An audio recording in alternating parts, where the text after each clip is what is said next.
আল্লাহর খুশি যে পাওয়া যায় নবীর ভালোবাসায়,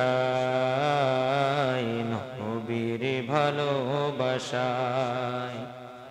আল্লাহর খুশি যে পাওয়া যায় নবীর ভালোবাসায়, নবীর ভালোবাসায়। নবীকে ভালোবাসি আমি, নবীকে ভালোবাসি আমি, জান্নাত লাভের আশায়। আহা, আল্লাহর খুশি যে পাওয়া যায় নবীর ভালোবাসায়, নবীর ভালোবাসায়। আল্লাহুম্মা সাল্লি আলা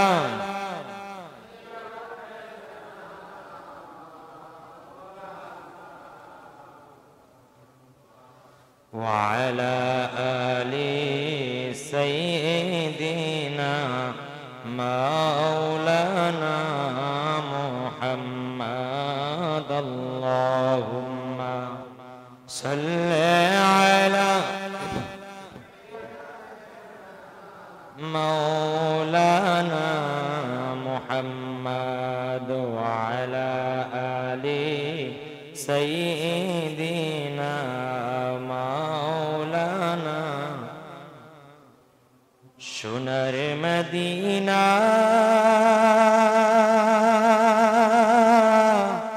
বহু দূরে, সোনার মদিনা বহু দূরে,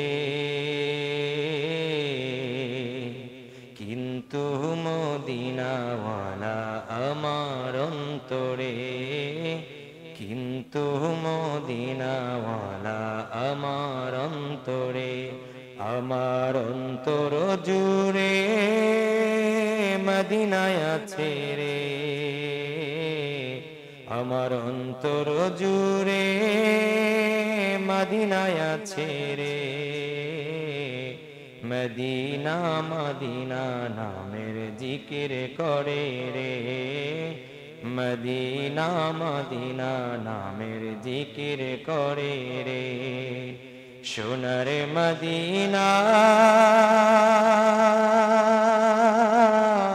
বহু দূরে, সোনার মদিনা বহু দূরে, কিন্তু মদিনাওয়ালা আমার অন্তরে, কিন্তু মদিনাওয়ালা সবার অন্তরে। আল্লাহুম্মা সাল্লি আলা মাওলানা মুহাম্মদ ওয়া আলা আলি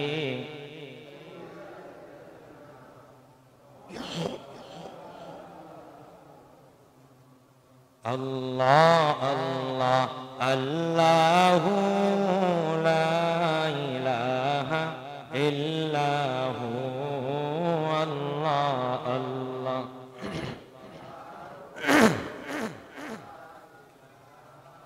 ইল্লাহু। মা আমিনা স্বপ্নে দেখে গর্ভে তাহার নূর, সে নূরেরই নাম রাখিলেন মুহাম্মদ রাসূল নবীজি। আল্লাহ আল্লাহ আল্লাহু লা ইলাহা ইল্লাহু আল্লাহ আল্লাহ লা ইলাহা ইল্লাহু আল্লাহ আল্লাহ লা ইলাহা লা ইলাহা ইল্লাল্লাহু মুহাম্মাদুর রাসূলুল্লাহ। সাল্লাল্লাহু আলাইহি ওয়াসাল্লাম।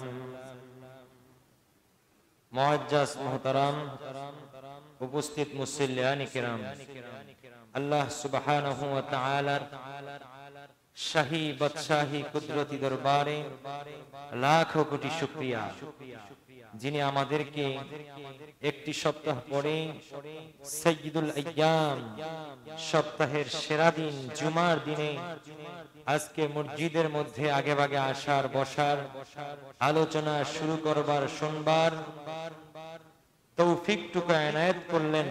সেই মহান মুনিবের দরবারে ঢেল মন উজাড় করে দিয়ে সকলে একটু কালিমাতুশ শুকুর আদায় করে বলে আলহামদুলিল্লাহ।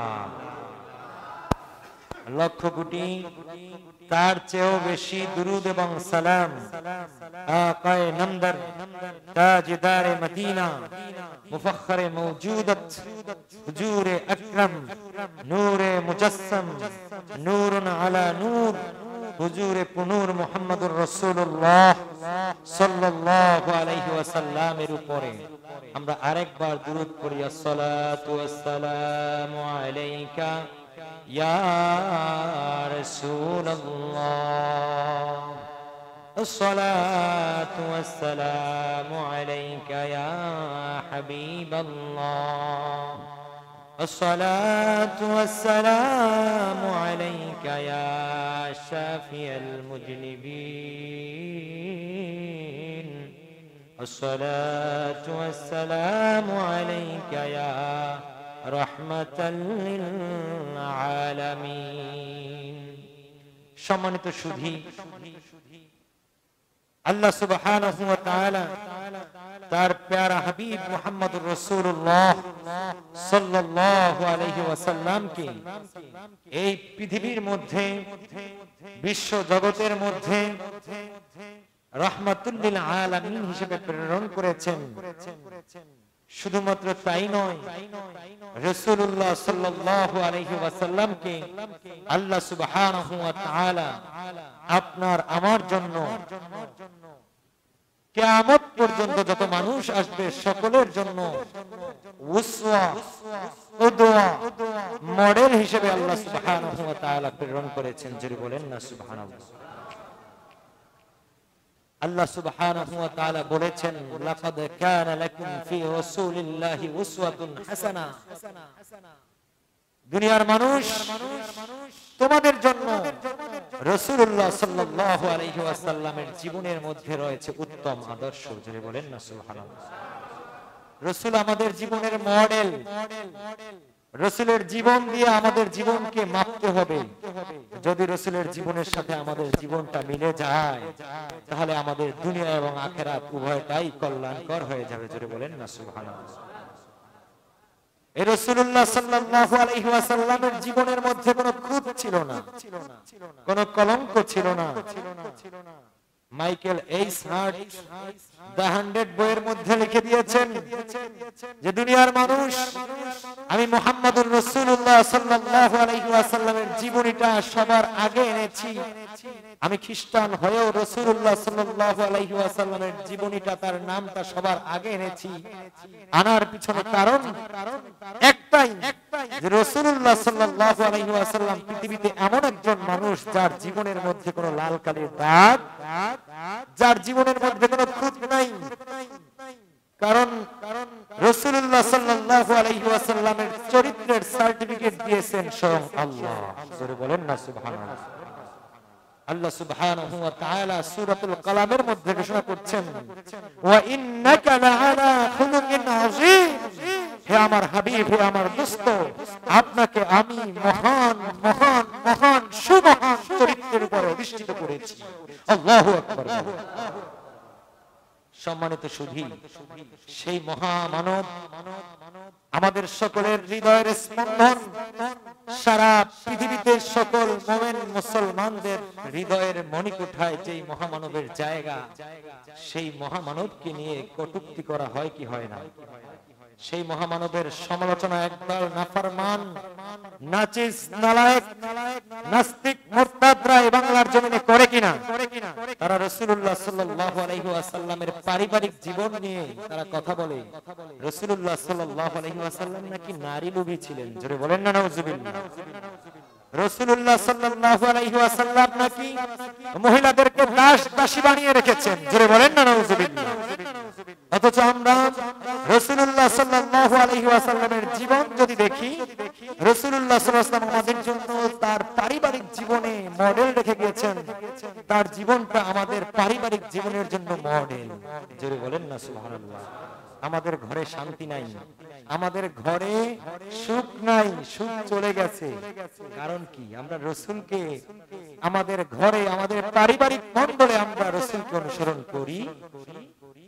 রাসূলুল্লাহ সাল্লাল্লাহু আলাইহি ওয়াসাল্লাম নারীদের সর্বোচ্চ মর্যাদা দিয়েছেন, যেটা পৃথিবীতে আর কেউ দেয় নাই, জোরে বলেন না সুবহানাল্লাহ।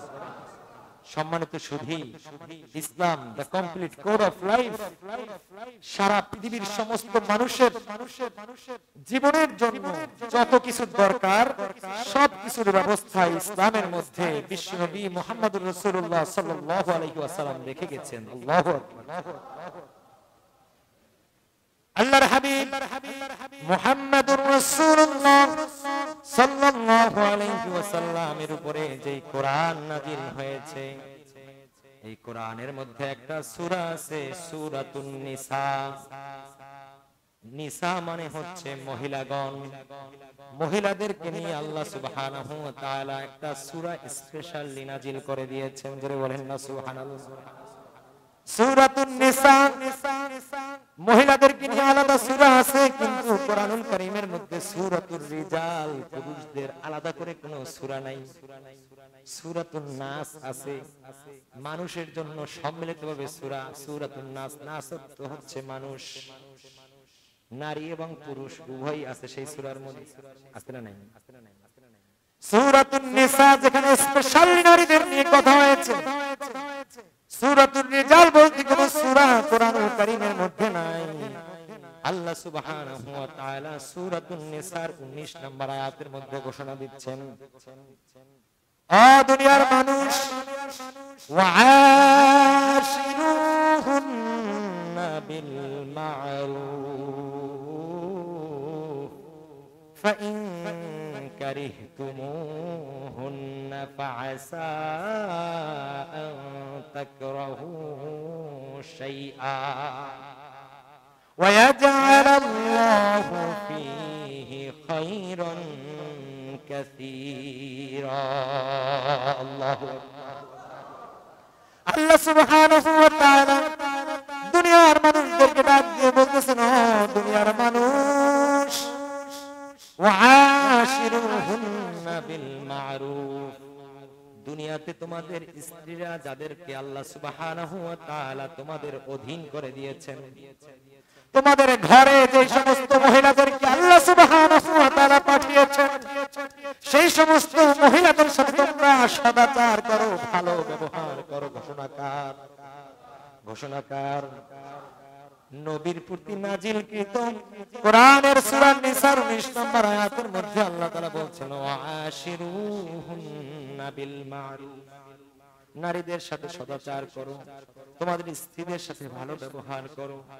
ফাইন কারিহতুমুহুন্না ফাআসা আন তাকরাহু শাইআ, রে দুনিয়ার মানুষ, তোমরা স্ত্রীদেরকে দেখার পরে, স্ত্রীদের সাথে ঘর সংসার করার পরে, স্ত্রীদের সাথে কথাবার্তা বলার পরে তোমাদের কাছে কোনো জিনিস খারাপ মনে হতে পারে, হয় কি হয় না? আপনার দৃষ্টিভঙ্গি আপনার স্ত্রীর দৃষ্টিভঙ্গি সবসময় কি মিলে? কথা বলেন, সবসময় মিলে? সবসময় মিলে না। আল্লাহ বলছেন, ফাইন কারিহতুমুহুন্না ফাআসা আন তাকরাহু শাইআন, তোমরা যখন তোমার স্ত্রীদের সাথে ঘর সংসার করতে গিয়ে যখন কোনো খারাপ কিছু দেখো, খারাপ কিছু মনে করো, শোনো, তোমরা বাহ্যিকভাবে খারাপ কিছু মনে করতে পারো, যদি শরীয়তের খেলাফ কিছু না হয়, শুনে রাখো, ওয়ায়াজআলুল্লাহু ফীহি খায়রান কাসীরা। আল্লাহ সুবহানাহু ওয়া তাআলা তোমরা যেটাকে অকল্যাণ মনে করতেছো সেটার মধ্যে আল্লাহ সুবহানাহু ওয়া তাআলা কল্যাণ রাখতে পারেন। জোরে বলেন না সুবহানাল্লাহ। স্ত্রী প্রথম সন্তান যখন হয়েছে মেয়ে হয়েছে, দ্বিতীয় সন্তান যখন আবার মেয়ে হয়, স্ত্রীর প্রতি আমরা রাগ হয়ে যাই কি যাই না? অনেক আলেম ওলামার মুখ কালা হয়ে যায়, কালো হয়ে যায়, অন্ধকার হয়ে যায়, ঠিক কিনা বলেন? কিন্তু বলেন তো ওই স্ত্রীর কোনো ক্ষমতা আছে ওই মেয়েকে পরিবর্তন করে ছেলে বানানোর? আছে গরস? তাহলে কেন আপনি স্ত্রীর প্রতি রাগ হবেন? আল্লাহ তো বলছেন যদিও তুমি এই জিনিসটাকে অপছন্দ করো, যদিও তুমি খারাপ মনে করো, শোনো আল্লাহ সুবহানাহু ওয়া তাআলা তোমার ওই অপছন্দনীয় কাজের মধ্যে আল্লাহ সুবহানাহু ওয়া তাআলা কল্যাণ রাখতে পারেন। জোরে বলেন না সুবহানাল্লাহ। তোমার স্ত্রীর সাথে খারাপ আচরণ করতে পারবে না, কটু কথা বলতে পারবে না, গালিগালাজ করতে পারবে না, স্ত্রীর সাথে সদাচার করতে হবে। রাসূলুল্লাহ সাল্লাল্লাহু আলাইহি ওয়াসাল্লাম নিজের জীবনে দেখিয়ে গেছেন স্ত্রীদের সাথে কেমন আচরণ করতে হয়। স্ত্রীতে কি আপনি দাস দাসী বানিয়ে রাখবেন নাকি রাজরানী বানিয়ে রাখবেন? এর নিদর্শনের নমুনা স্বয়ং আল্লাহ সুবহানাহু ওয়া তাআলা তার হাবিবকে দিয়ে এই পৃথিবীর মধ্যে রাখেছেন। জোরে বলেন না সুবহানাল্লাহ। আল্লাহর হাবিব সাল্লাল্লাহু আলাইহি ওয়াসাল্লাম বুখারী শরীফের 5183 নম্বর হাদিসের মধ্যে ইরশাদ করতেছেন, ইস্তাউসু বিন নিসাই খায়রা। রে দুনিয়ার মানুষ, রে আমার উম্মত, উম্মত মুহাম্মাদী, তোমরা মহিলাদের ব্যাপারে কল্যাণকর জিনিস কামনা করো, মহিলাদেরকে ভালো ভালো নসিহত করো, উপদেশ দাও। ইস্তাউসু বিন নিসাই খায়রা, তোমরা মহিলাদেরকে কি করো? ভালো ভালো উপদেশ দাও, সৎ পরামর্শ দাও। ভুল ত্রুটি করলে রাগ হয়ে যেও না, তাদেরকে সৎ পরামর্শ দাও, বুঝায়া দাও। ভুল করলে কি করতে হবে? বুঝায়া দিতে হবে। আল্লাহর হাবিব এরপর বলতেছেন, ফাইন্নাহুন্না খুলিকনা মিন দিলাইন, শোনো তোমাদের স্ত্রীদেরকে সৃষ্টি করা হয়েছে পাজরের বাঁকা হাড্ডি দিয়া। কি দিয়া? পাজর, পাজর চেনেন?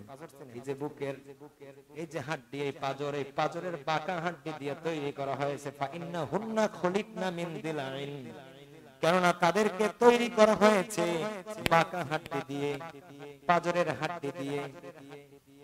ফাইন যাহাবতা তুকিমাহু কাসাতাহু, বাঁকা হাড্ডি যদি তুমি জোর করে সোজা করতে যাও তাহলে ভেঙে যাবে, ঠিক কিনা বলেন?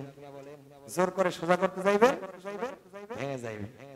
রাসূল বলতেছেন, ওয়া ইন তারাকতাহু লাম ইয়াজাল ইওয়াজা, আর যদি তুমি তাকে কিছু না বলো, ছেড়ে রাখো, তাহলে সে বাঁকাই থাকবে। ওই বাঁকাই কি? তো আপনার কোন জিনিস যদি আপনার মনে করেন একটা গ্লাস একটু কোম্পানি বানানোর সময় একটু বাঁকা হয়ে এটাকে বানিয়েছে, বলেন তো ওটা দিয়ে কাজ চালানো যায় কি যায় না? পানি খাওয়া যায় কি যায় না? যদি ভেঙে যায় সেটা দিয়ে আর কাজ চলে? কথা বলেন, কাজ চলে? আল্লাহর হাবিব বলতেছেন, ফাইন যাহাবতা তুকিমাহু কাসাতাহু, যদি ওটাকে সোজা করতে চাও, যদি তাকে জোর জবরদস্তি করে সোজা করতে যাও তাহলে ভেঙে যাবে। ওয়া ইন ইয়াজআল ফীহি খায়রান কাসীরা ওয়া ইন তারাকতাহু লাম ইয়াজিল আযওয়াজ, আর যদি তাকে ছেড়ে দাও তাহলে সে বাঁকাই থাকবে। ফাস্তাউসু বিন নিসাই খায়রা, এখন কি করবা? বাঁকাই রাখবা নাকি ভেঙে ফেলবা?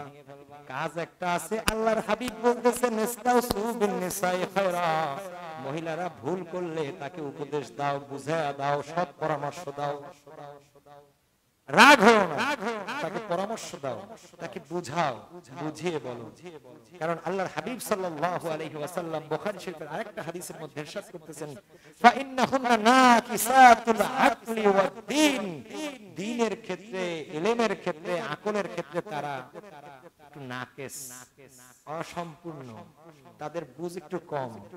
বুঝ যার কম তাকে কি করতে হয়? বুঝিয়ে দিতে হয়। কিন্তু আমরা কি করি?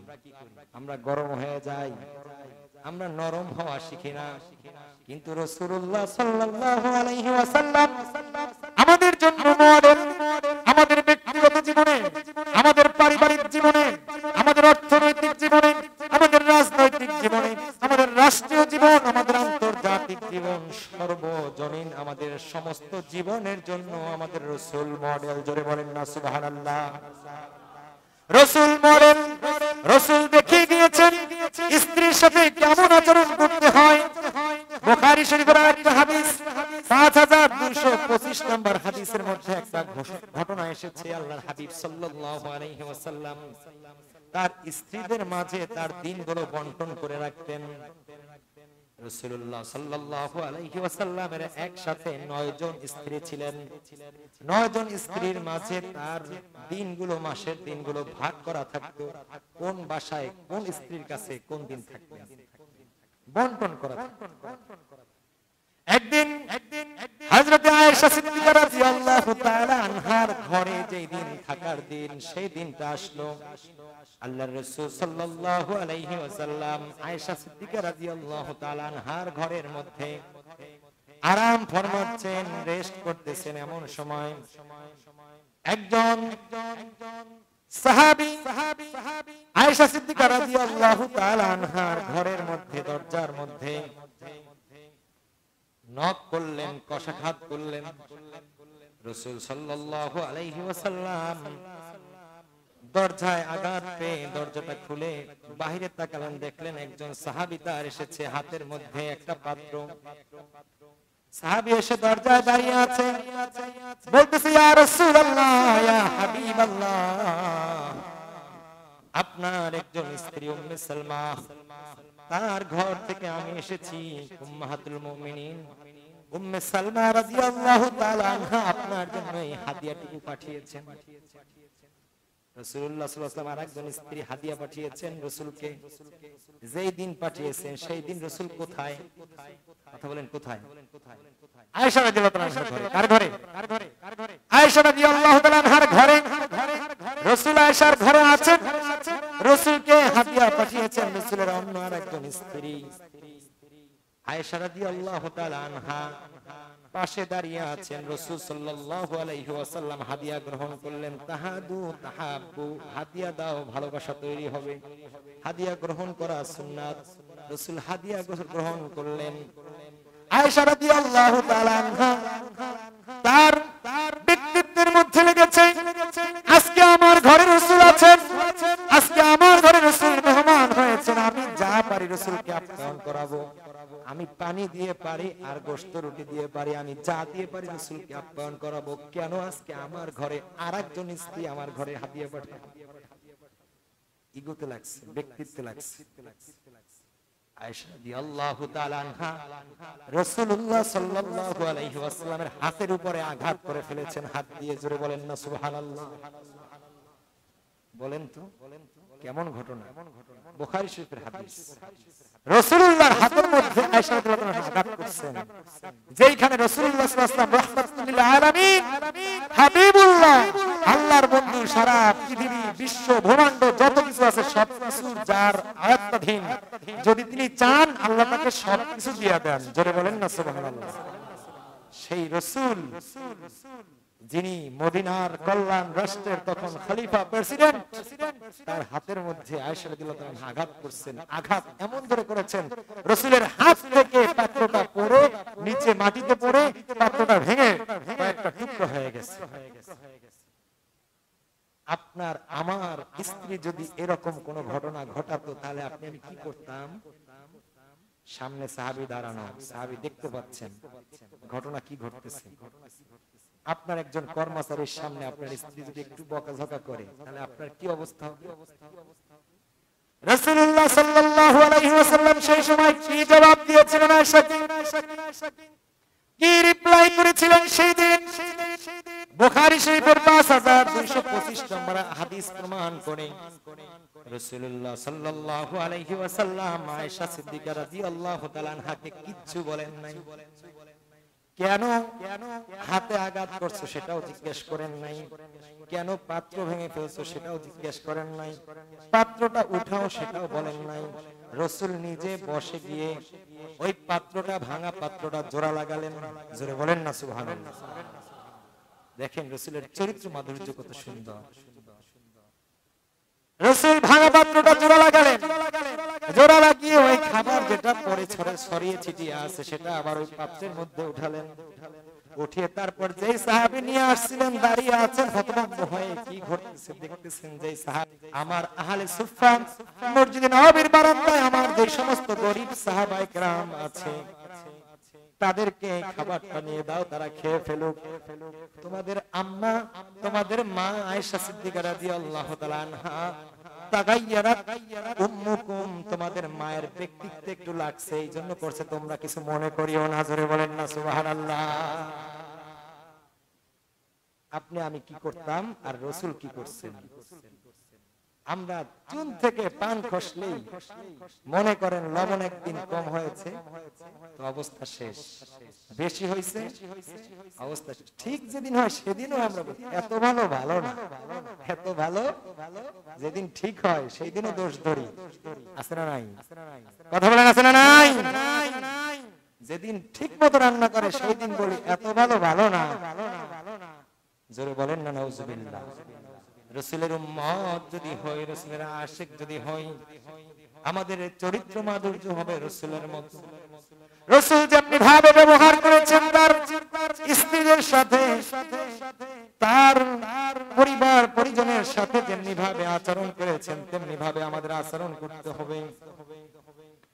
আল্লাহর হাবিব সাল্লাল্লাহু আলাইহি ওয়াসাল্লামের ব্যাপারে কাফের মুশরিক বেঈমান নাফরমান নাস্তিক মুরতাদ বলে রাসূল তার স্ত্রীদেরকে নারীদেরকে দাস দাসী বানিয়ে ফেলেছেন। জোরে বলেন না নাউজুবিল্লাহ।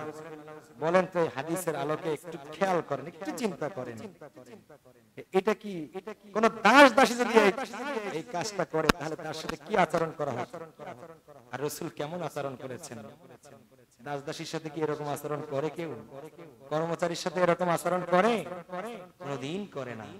রাসূল নারীদেরকে সর্বোচ্চ সম্মানের জায়গা দিয়েছেন। রাসূল নারীদেরকে দাস দাসীর জায়গা থেকে টেনে নিয়ে রাজরানীর স্থানে বসিয়েছেন। জোরে বলেন না সুবহানাল্লাহ। আপনার ঘর, আপনার সংসারের মধ্যে আপনার স্ত্রী, তার জায়গাটা হচ্ছে আপনি হচ্ছেন প্রধানমন্ত্রী আর আপনার প্রধান উজির হচ্ছে সে। আপনি যদি প্রেসিডেন্ট হন তাহলে আপনার প্রধানমন্ত্রী হচ্ছে আপনার স্ত্রী। রাসূলুল্লাহ সাল্লাল্লাহু আলাইহি ওয়াসাল্লাম এই নমুনা দেখিয়ে গিয়েছেন, যেটা বুখারী শরীফের 2731 নম্বর হাদিসের মধ্যে এসেছে। আমরা আমাদের নারীদেরকে কিছুই জানাই না, আমাদের ব্যক্তিগত জীবনের অনেক কিছু আমরা নারীদের সাথে গোপন করি। কয় টাকা কামাই করি কোনদিন আমরা স্ত্রীদেরকে জানাই না। আছে না নাই? ব্যবসা বাণিজ্যে লাভ হলো না লস হলো কোনদিন জানাই। বিপদে আপদে কোন সময় স্ত্রীদের কাছে পরামর্শ। রাসূলুল্লাহ সাল্লাল্লাহু আলাইহি ওয়াসাল্লাম স্ত্রীদের কাছে পরামর্শ নিতেন, স্ত্রীদের থেকে বুদ্ধি পরামর্শ নিয়ে চলতেন। আজকে এই জামানায় যদি স্ত্রীর বুদ্ধিতে কেউ চলে তাকে বলা হয় বউ পাগলা। কি বলা হয়? বউ পাগলা। পোলাটা বউয়ের কথা ছাড়া আর কিছু বোঝে না। জোরে বলেন না নাউজুবিল্লাহ। অবশ্যই আপনি স্ত্রীর পরামর্শ মতো চলবেন, ঠিক আছে, তবে স্ত্রীর সব পরামর্শ আবার নেওয়া যাবে যদি আপনার বাবা মায়ের বিরুদ্ধে আপনার স্ত্রী পরামর্শ দেয়, সেই পরামর্শ কি নেওয়া যাবে? কথা বলেন নেওয়া যাবে। কিন্তু আমরা মাঝে মাঝে অনেক সময় এক্সটেন্ড হয়ে অতিরিক্ত স্ত্রীদের প্রতি মহব্বত দেখাতে গিয়ে আমরা বাবা মায়ের হক আদায়ে আমরা অনেক সময় গাফলতি করি। জোরে বলেন না নাউজুবিল্লাহ। অনেক সময় আমরা চিন্তা করি লগে শোয় কানে কয় তার কথা কি মিথ্যা হয়? পাশে শোয় কে? স্ত্রী। আর শোয়ার পরে কানে কানে যা বলে সেটা কি মিথ্যা হইতে পারে? এই চিন্তা করিয়া রাত্রে বেলায় আপনার কানের মধ্যে পুশিং দিয়ে দিল তোমার স্ত্রীরে তোমার মাকে আলাদা করতে হবে। জোরে বলেন না নাউজুবিল্লাহ। তোমার বাবাকে একটু আলাদা একটা ঘর উঠে দাও। জোরে বলেন না নাউজুবিল্লাহ। এই ধরনের বুদ্ধি স্ত্রীদের থেকে নেওয়া যাবে? কল্যাণকর বিষয়। আল্লাহর হাবিব সাল্লাল্লাহু আলাইহি ওয়াসাল্লাম স্ত্রীদের সাথে পরামর্শ করেছেন। হুদায়বিয়ার সন্ধি ঐতিহাসিক ঘটনা। আল্লাহর হাবিব সাল্লাল্লাহু আলাইহি ওয়াসাল্লাম হুদায়বিয়ার ঘটনার সময় বেকুল বেকরার হয়ে গেলেন। রাসূলুল্লাহ সাল্লাল্লাহু আলাইহি ওয়াসাল্লাম মদিনা থেকে মক্কার উদ্দেশ্যে বের হয়েছেন, হজ করবেন সাহাবায়ে কেরামদেরকে সাথে নিয়ে। মক্কার কাফেররা তখন আটকে দিয়েছে, রাসূলকে মক্কায় প্রবেশ করতে দিবে না। অবশেষে সন্ধি হলো এবছর, সন্ধির মধ্যে চুক্তি হলো এবছর রাসূলুল্লাহ সাল্লাল্লাহু আলাইহি ওয়াসাল্লাম হজ না করে মদিনা ফেরত যাবেন। এবছর হজ করবেন না। ওদিকে হযরত ওসমান রাদিয়াল্লাহু তাআলা আনহু, হযরত আলী রাদিয়াল্লাহু তাআলা আনহু, হযরত ওসমান রাদিয়াল্লাহু তাআলা আনহুকে মক্কার মধ্যে প্রতিনিধি হিসেবে পাঠিয়ে দেওয়া হয়েছিল। হযরত ওসমান রাদিয়াল্লাহু তাআলা আনহুকে পাঠানোর পরে তাকে আটক করে রাখা হয়েছিল। সেই পরিস্থিতিতে আল্লাহর হাবিব সাল্লাল্লাহু আলাইহি ওয়াসাল্লাম যে সন্ধিটা করলেন সেটা ছিল হুদাইবিয়ার সন্ধি। সেই সন্ধির মধ্যে রাসূল যখন চুক্তি করলেন এবছর হজ না করে রাসূল মদিনায় ফেরত যাবেন, কাফেরদের সাথে মক্কার মুশরিকদের সাথে চুক্তি হলো। সাহাবায়ে কেরাম বলতেছেন, ইয়া রাসূলুল্লাহ, ইয়া হাবিবাল্লাহ, আমরা ইহরাম বেঁধে মদিনা থেকে মক্কায় আসছি হজ করতে, হজ না করে যাব না। জজবা, দ্বীনি জজবা। সাহাবায়ে কেরামকে আল্লাহর হাবিব সাল্লাল্লাহু আলাইহি ওয়াসাল্লাম বেশ বিভিন্ন ভাবে বুঝালেন, কিন্তু সাহাবায়ে কেরামের মধ্যে দ্বীনি জজবা যে আমরা হজ করতে এসেছি, হজ করেই যাব, প্রয়োজনে আমাদের জীবন দিয়ে যাব। তিনি বলেন না সুবহানাল্লাহ। ইয়া রাসূলুল্লাহ, ইয়া হাবিবাল্লাহ, আপনি আমাদেরকে নিয়ে মক্কা মুআজ্জামার মধ্যে যাবেন, আপনাকে সাথে নিয়ে আমরা হজ করব। আমাদের জীবন যদি যায়, আমাদের জান যদি যায়, আমাদের সন্তান সন্ততি স্ত্রী পুত্র পরিজন সব যদি কুরবান দিতে হয়, আপনাকে হেফাজত করার জন্য, আপনাকে রক্ষা করার জন্য, দ্বীনকে রক্ষা করার জন্য, দ্বীন ইসলামের শেয়ার নিদর্শন মক্কাকে আবাদ করার জন্য আমাদের জীবনকে কুরবান দিয়ে দেব। জোরে বলেন না সুবহানাল্লাহ। রাসূল বুঝতেছেন যে আজকে এবছর যদি হজ না করি সেটার মধ্যেই কল্যাণ। সাহাবায়ে কেরাম দ্বীনের তাকাজায়, দ্বীনের যে জজবায় বলতেছেন, না আমরা হুজুর আপনি চলেন হজ করে যাই। এখন সাহাবায়ে কেরাম রাসূলের কথা শুনবেন না, এই জিনিসটা কি আসলে ভালো দেখায়? কথা বলেন, ভালো দেখায়? রাসূল চিন্তায় পড়ে আছেন কিভাবে সমাধান করা যায়। সাহাবায়ে কেরামের যে জজবা, এক্ষেত্রে আসলে বেশি কিছু বলাও যায় না। চিন্তিত অবস্থায় রাসূল সাল্লাল্লাহু আলাইহি ওয়াসাল্লাম হুজরা শরীফের মধ্যে আসলেন। হযরত উম্মে সালমা রাদিয়াল্লাহু তাআলা আনহা হুজরা শরীফের মধ্যে ছিলেন। রাসূলুল্লাহ সাল্লাল্লাহু আলাইহি ওয়াসাল্লামকে জিজ্ঞাসা করতেছেন, ইয়া রাসূলুল্লাহ, ইয়া হাবিবাল্লাহ, আপনার চেহারার মধ্যে চিন্তার ছাপ দেখা যাচ্ছে, একটু বলেন আপনার কি হয়েছে? রাসূল সাল্লাল্লাহু আলাইহি ওয়াসাল্লাম, আপনার আমার মতো ভাব ধরে বসে থাকেন না, এটা তুই কি বুঝবি? মহিলা মানুষ, এটা বোঝার তো শক্তি আছে, বুঝাছি, এইরকম কথা রাসূল বলেন। রাসূল সাল্লাল্লাহু আলাইহি ওয়াসাল্লাম সমস্যা খুলে বললেন। উম্মে সালমা রাদিয়াল্লাহু তাআলা আনহা অত্যন্ত বিচক্ষণ মহিলা ছিলেন। রাসূল সাল্লাল্লাহু আলাইহি ওয়াসাল্লামকে পরামর্শ দিলেন, ইয়া রাসূলুল্লাহ, ইয়া হাবিবাল্লাহ, আমি আপনাকেও চিনি, আপনার ব্যক্তিত্ব আমি জানি, আপনার সাহাবাদের অবস্থাও আমি জানি। আপনাকে আমি একটা বুদ্ধি দেই, সমাধান হয়ে যাবে। আপনি যান, আপনি গিয়ে সবার আগে আপনি আপনার মাথাটা কামিয়ে ফেলেন, ইহরাম ভঙ্গ করে ফেলেন। সাহাবায়ে কেরাম রাসূলুল্লাহ সাল্লাল্লাহু আলাইহি ওয়াসাল্লাম সবাই তো ইহরাম বাঁধা অবস্থায় আছে। রাসূলকে পরামর্শ দিলেন উম্মাহাতুল মুমিনিন উম্মে সালমা রাদিয়াল্লাহু তাআলা আনহা, হুজুর আপনি আপনার মাথাটা কামিয়ে ফেলে তারপর আপনি ইহরাম ভঙ্গ করে ফেলেন, ইহরাম খুলে ফেলেন। রাসূলুল্লাহ সাল্লাল্লাহু আলাইহি ওয়াসাল্লাম হযরত উম্মে সালমা রাদিয়াল্লাহু তাআলা আনহার পরামর্শ অনুযায়ী ইহরাম খুলে ফেললেন, মাথা কামিয়ে ফেললেন। সাহাবায়ে কেরাম রাসূলকে দেখা মাত্র সবাই মাথা কামিয়ে ফেলেছেন। বলেন না সুবহানাল্লাহ। সবার মাথায় আসলো রাসূল যেহেতু হাজার বছর করবেন না, তাহলে আমরা আর এত জজবা দেখায় কোনো লাভ আছে? কথা বলেন, লাভ আছে? সাহাবায়ে কেরাম সবাই মাথা কামিয়ে সবাই ইহরাম ত্যাগ করে সবাই রাসূলকে সাথে নিয়ে মদিনায় চলে গেলেন। জোরে বলেন না সুবহানাল্লাহ। মহিলাদের বুদ্ধি নেওয়ার মাঝে মাঝে দরকার আছে না নাই? নাকি সব সময় তারে ঠেলা দিয়া খোঁচা দিয়া কথা বলবেন? সম্মানিত হাজিরিন, মহিলাদের অবস্থা আমাদেরকে বুঝতে হবে, তাদের সুখ দুঃখ আমাদেরকে বুঝতে হবে।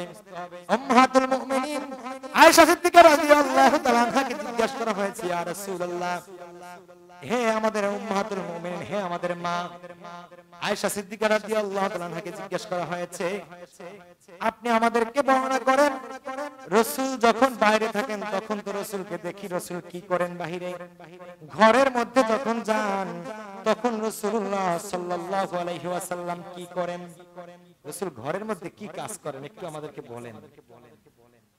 কাকে জিজ্ঞেস করা হয়েছে? আয়েশা রাদিয়াল্লাহু তাআলা আনহাকে জিজ্ঞেস করা হয়েছে। আয়েশা সিদ্দিকা রাদিয়াল্লাহু তাআলা আনহা বলতেছেন, ও আল্লাহর নবীর সাহাবারা, কানা বাশারাম মিনাল বাশারি ইয়াখিতু সাওবাহু ওয়া ইয়াহলিবু শাতাহু ওয়া ইয়াগতি গিতাহু, জোরে বলেন না সুবহানাল্লাহ। রাসূল সাল্লাল্লাহু আলাইহি ওয়াসাল্লাম তিনি এই পৃথিবীর মধ্যে যত মানব মণ্ডলী পৃথিবীর মধ্যে আগমন করছে তার মধ্যে সবচাইতে সেরা মানুষ ছিলেন মুহাম্মাদুন বাশারুন লাইসা কাল বাশারি ওয়াল ইয়াকুতু হাজারুন লাইসা কাল হাজারি, সুবহানাল্লাহু আকবার। মুহাম্মদ সাল্লাল্লাহু আলাইহি ওয়াসাল্লাম বাশার মানুষ, কিন্তু সাধারণ সব মানুষের মতো রাসূল না। রাসূল মানব, তবে সমস্ত মানবের মতো রাসূল না। যেমনি ভাবে ইয়াকুত পাথর মুক্তা, সেটা একটা পাথর, কিন্তু রাস্তার পাথরের মতো মুক্তা ইয়াকুত পাথর, আর রাস্তার পাথরটাও পাথর, পাথরে পাথরে শব্দে শব্দে মিল, কিন্তু দুইটার দাম আকাশ আর পাতাল তফাৎ, জোরে বলেন না সুবহানাল্লাহ। মুহাম্মদ সাল্লাল্লাহু আলাইহি ওয়াসাল্লাম বাশার ছিলেন, তিনি মানব ছিলেন, তবে সাধারণ মানুষের মতো মানুষ ছিলেন না। রাসূল সাল্লাল্লাহু আলাইহি ওয়াসাল্লামের ব্যাপারে আয়েশা সিদ্দিকা রাদিয়াল্লাহু তাআলা আনহা বলতেছেন, ও আল্লাহর নবীর সাহাবারা, রাসূল সাল্লাল্লাহু আলাইহি ওয়াসাল্লাম তার ঘরের মধ্যে কানা ইয়াখিতু সাওবাহু, রাসূল কাপড় সেলাই করতেন, জোরে বলেন না সুবহানাল্লাহ। ওয়া ইয়াহলুবু শাতাহু, রাসূল তার ছাগলের দুধ দহন করতেন, জোরে বলেন না সুবহানাল্লাহ। রাসূল কাপড় সেলাই করতেন, ছাগলের দুধ দহন করতেন, আর কি করতেন, ঘরের যে টুকিটাকি কাজ আছে আমার কাজে রাসূল সাল্লাল্লাহু আলাইহি ওয়াসাল্লাম সহযোগিতা করতেন, জোরে বলেন না সুবহানাল্লাহ। আমরা কে কয়দিন ঘরের কাজে, রান্নার কাজে আমার স্ত্রীর সহযোগিতা করছি? বিশেষ করে আপনার স্ত্রী, আপনার অর্ধাঙ্গিনী, সে ঘরের মধ্যে যখন অসুস্থ থাকে, আপনার ঘরে কোনো কাজের লোক নাই, আপনার ঘরে আপনার মাও মনে করেন মাজুর, সে রান্না বান্না করতে পারে না, সেরকম অবস্থায় আপনার স্ত্রী যখন অসুস্থ হয়, মনে করেন জ্বর হলো 102 ডিগ্রি, অথবা তার সন্তান হবে, আপনারই তো সন্তান তার গর্ভে আছে, সেই সময় সে খেতে পারে না, সে কোনো কিছু পৃথিবীর তার ভালো লাগে না, সেই সময়টাতে আপনার স্ত্রী, আপনার স্ত্রীর একটু কাজে আপনি সহযোগিতা করছেন কিনা, নিজেকে একটু খতিয়ে দেখেন, রাসূলের আদর্শ আপনার মধ্যে আছে কিনা। বরং আমরা কি করি, রাত্র 11টার সময় হঠাৎ করে দেখছি জাতলাপুর বাজারে অথবা এই দাউদপুর বাজারের মধ্যে দেশি পুঁটি মাছ উঠছে, পুঁটি মাছ, গুড়া মাছ খাইতে ভালো লাগছে, রাত্র 11টার সময় কারেন্ট নাই, নিয়ে গেলাম 1 কেজি পুঁটি মাছ। বলেন তো, স্ত্রীর উপরে বার্নিং হয় না ভালোবাসা? এটা কথা বলেন, ভালোবাসা না বার্নিং? আপনার আজকে পুঁটি মাছটা খাইতে মনে চাইলো, আজকে কারেন্ট নাই, পুঁটি মাছটা খাওয়া কি সোজা? কথা বলেন, পুঁটি মাছ খাওয়া সহজ? ওটা যে কোটে সে জানে ওটা কত ভেজালের জিনিস। আপনাকে খেয়াল রাখতে হবে যে আমার ভালো লাগার বিষয়টা অবশ্যই আমি স্ত্রীকে দিয়ে আমি আদায় করব, তবে সেটা হয় যেন ভালোবাসার মাধ্যমে। রান্না একদিন খারাপ হয়েছে, না ধমকিয়ে, লবণ একদিন কম হয়েছে, আপনি তাকে বলতে পারেন যে আজকে রান্নাটা তো খুব ভালো হয়েছে, যদি লবণটা আরেকটু বেশি দিতা তাহলে আরো ভালো হতো। এটা বলা যায় না? বললে কি স্ত্রী বুঝবে না যে আসলে আমার ভুল হয়েছে, লবণ কম হয়েছে? বুঝবে না? অবশ্যই বুঝবে। কিন্তু তা না করে আমরা কি করি? আমরা হামকি ধমকি দেই, আমরা স্ত্রীর সাথে অসদাচরণ করি। এটা আল্লাহর হাবিব সাল্লাল্লাহু আলাইহি ওয়াসাল্লামের গুণ, আল্লাহর হাবিব সাল্লাল্লাহু আলাইহি ওয়াসাল্লামের বৈশিষ্ট্য ছিল। রাসূলুল্লাহ সাল্লাল্লাহু আলাইহি ওয়াসাল্লাম ইন্তেকালের সময়ও রাসূলুল্লাহ সাল্লাল্লাহু আলাইহি ওয়াসাল্লামের মাথা মোবারক আয়েশা সিদ্দিকা রাদিয়াল্লাহু তাআলা আনহার কোলের মধ্যে ছিল। জোরে বলেন না সুবহানাল্লাহ। রাসূলের মাথা মোবারক আয়েশা সিদ্দিকা রাদিয়াল্লাহু তাআলা আনহার কোলের মধ্যে ছিল, কিন্তু আপনার আমার মাথা আমাদের স্ত্রীরা কোলে নেয় কোন সময়? রাসূলুল্লাহ সাল্লাল্লাহু আলাইহি ওয়াসাল্লামের মাথা মোবারক আয়েশা সিদ্দিকা রাদিয়াল্লাহু তাআলা আনহা আশ্রিয়ে দিতেন সব সময়। এমন কি রাসূল সাল্লাল্লাহু আলাইহি ওয়াসাল্লাম মসজিদে নববীর মধ্যে হাদিস শরীফে আসছে, নাসাই শরীফের হাদিস, মসজিদে নববীর মধ্যে আল্লাহর হাবিব সাল্লাল্লাহু আলাইহি ওয়াসাল্লাম ইতিকাফে বসা। রাসূল তো মসজিদ থেকে বের হতে পারবেন না, ইতিকাফের মধ্যে কি বের হওয়া যায়? বের হতে পারবেন না। রাসূল জানালা থেকে মাথা বের করে দিয়েছেন, আয়েশা রাদিয়াল্লাহু তাআলা আনহা জানালার বাহির থেকে রাসূলুল্লাহ সাল্লাল্লাহু আলাইহি ওয়াসাল্লামের মাথা মোবারক আশ্রিয়ে দিয়েছেন। জোরে বলেন না সুবহানাল্লাহ। এখন আপনার আমার মাথা আশ্রাবে কিভাবে? মাথা আশ্রানোর মতো কাজ আমরা কয়দিন করেছি? রাসূল আয়েশা রাদিয়াল্লাহু তাআলা আনহাকে ভালোবেসে একটা ডাক নাম দিয়েছিলেন ইয়া হুমায়রা। রাসূলের স্ত্রী আয়েশার নাম তো আয়েশা আছে, কিন্তু রাসূল আয়েশাকে ডাকতেন ইয়া হুমায়রা, হে লাল টুকটুকে সুন্দরী। জোরে বলেন না সুবহানাল্লাহ। আপনার আমার স্ত্রীকে কোনোদিন কি আপনি আমি ডাক দিয়েছি লাল সুন্দরী বলে? আমরা আই লাভ ইউ এটা বাইরের মানুষকে বলতে পারি, কিন্তু ঘরের মানুষকে একটা 15 টাকার গোলাপ নিয়ে তারপরে আমরা আই লাভ ইউ বলতে লজ্জা বোধ করি। মানুষে বলবে ছেলেটা বউ পাগলা হয়ে গেছে। জোরে বলেন না নাউজুবিল্লাহ। যুবক ভাইদের জন্য অত্যন্ত গুরুত্বপূর্ণ আলোচনা, যারা বিবাহ শাদী করেন নাই তাদের জন্য গুরুত্বপূর্ণ আলোচনা। নিজেরা ঠিক হন, আচার ব্যবহার ভালো করুন। যদি সংসারের মধ্যে সুখ চান, একটাই অপশন, কোনো টাকা পয়সার প্রয়োজন নাই, সৌন্দর্যের প্রয়োজন নাই, বাড়ি গাড়ির প্রয়োজন নাই, একটা চিকিৎসা আছে। কয়টা চিকিৎসা? দুইটা অপশন, একটা চিকিৎসা। সেই অপশন দুইটা বলি, শেষ করে দেব। একটা অপশন হচ্ছে আপনার ঘরের মধ্যে দ্বীনদারি থাকতে হবে। যদি শান্তি চান, সুখ চান, দ্বীনদারি থাকতে হবে আপনার মধ্যে, আপনার স্ত্রীর মধ্যে দ্বীনের বুঝ থাকতে হবে। আর একটা কাজ হচ্ছে আপনার স্ত্রী কালো হোক, দেখতে অসুন্দর হোক, কোনো সমস্যা নাই, আপনার টাকা পয়সা না থাকুক, ঘর বাড়ি না থাকুক, আপনার আর আপনার স্ত্রীর মধ্যে মনের মিল থাকতে হবে। কয়টা জিনিস বললাম? একটা হচ্ছে দ্বীনদারি, আর একটা হচ্ছে উভয়ের মনের মিল। দুইজনের মনের মিল যদি থাকে তাহলে না খেয়েও রাত্রি যাপন করতে পারবেন। আপনার মাথার উপরে যদি ছাদ না থাকে, মাঠের মধ্যে আপনি রাত্রি যাপন করতে পারবেন। মনের মিল যদি না থাকে, আপনি যদি মহা অট্টালিকায় বসবাস করেন আর আপনার ঘরের মধ্যে যদি বিশ্ব সুন্দরীও থাকে, আপনার যদি অঢেল টাকা পয়সা থাকে, তাহলে ঘরের মধ্যে সুখ থাকবে না। ঘরের মধ্যে কি থাকবে না? এজন্য ভাইরা আমার, যুবক ভাইরা আমার, আমাদের স্ত্রীদের সাথে যেন আমরা ভালো আচরণ করি, আমাদের স্ত্রীরা যেন আমাদের মন মতো হয়, আমরা যেন আমাদের স্ত্রীদের মন মতো হই। আল্লাহ তৌফিক দান করুন, বলেন আমিন। তাহলে রাসূলের সুন্নাত আমাদের পরিবারে জিন্দা হবে। আল্লাহ আমাদের সকলকে রাসূলের জিন্দেগিটা আমাদের সামাজিক জীবন, পারিবারিক জীবনে বাস্তবায়ন করার তৌফিক দান করুন, বলেন আমিন। ওয়া আখির দাওয়ানা আলহামদুলিল্লাহি রাব্বিল আলামিন। আসসালামু আলাইকুম ওয়া রাহমাতুল্লাহি ওয়া বারাকাতুহু। আপনাদের কাছে মসজিদের কালেকশন করার জন্য যাচ্ছেন, সকলেই মসজিদে মুক্ত হস্তে শরীক হন। মসজিদের উন্নয়নের কাজ চলতেছে, আপনারা দেখতে পাচ্ছেন যেখানে